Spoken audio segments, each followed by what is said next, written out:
How to fix Discord login two-factor authentication problem. To fix the 2FA problem on whenever you're trying to log into Discord, normally this happens when you have turned on or enabled two-factor authentication, and that means if you log in using email, phone number and password and click the login button, you'll be asked to verify using the OTP code on mobile or on email. Now to solve this, one thing you can do is if you're logged in on mobile, you can log in using this QR code. So you can use the Discord app to scan this QR code from your mobile, or you can sign in using a passkey. Otherwise, if you have not enabled two-factor authentication, you can click on the login button and you'll be able to successfully log in.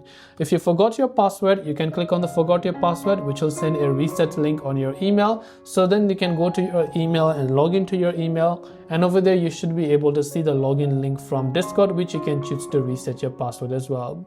So hope this video helped you out. If you have any questions, feel free to leave them down below. Thanks for watching and see you soon in the next video.